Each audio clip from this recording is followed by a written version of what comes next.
22. I'll be 23 next Sunday. I know I look really young. It's lame-o.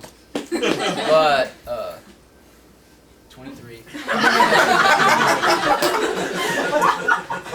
And I've never touched a girl's boobies on purpose before. Just once! On accident about a year ago at a rock show. It was dark and I couldn't really see which way to go. I was walking with my arms out in front and elbows slightly bent.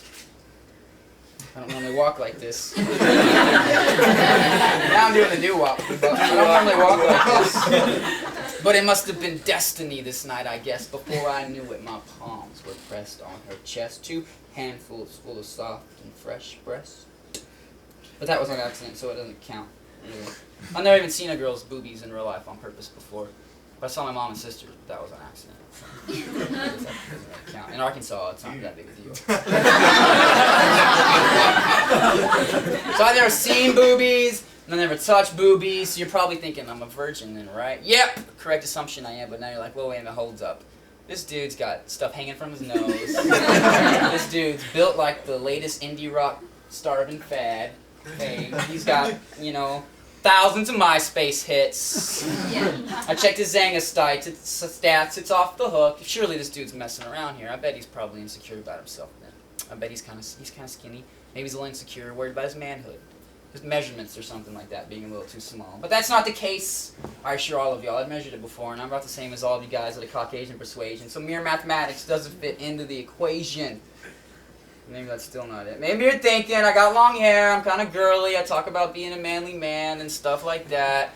Maybe you're thinking, I don't like girls.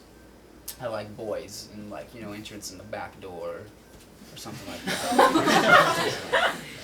Back door instead of back door. Maybe, you know, but that's not it either. I mean, I'm not homophobic, you know, I mean, I'm comfortable with my sexuality. I can say if a guy's hot or not, like Philly, the dude, the Diesel, Justin. They're all hot, but I don't want homie's lips blowing on my whistle. I'm just a simple dude that thinks sex is special between 2 people, 1 man and 1 woman under the boundaries of marriage. And when I find the girl that's to be my one, it's with her to our hidden bed we will run. We'll have lots of fun together, but Creator will praise and not shun. But only after the exchange of vows and the blessing of the Son will our lives be physically intertwined as one. Our lovemaking will resound with the loudest ringing and burst through the ceiling and begin ascending into heaven with the angels rejoicing and singing, and God smiling down upon us as through our humping true worship will be resonating.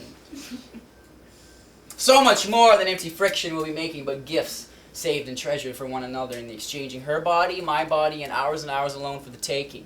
And these moments will be the closest intimacy between 2 people possible. And for me to do it outside of God's way, this doesn't seem plausible. To do so will be to throw away part of my soul with the girl that was never meant to know that part of me. But for those of you that have done so, you know how it feels and goes when that boy or girl that you just did is long gone, leaving you with a sad song. But if your heart is hurting, you can be made new. Just poke a teeny tiny hole in your heart for the Lord to shine His light through, and you will be made as bright white, and as a dove take flight over this guilt that has enveloped itself around your soul so tight. Next poem.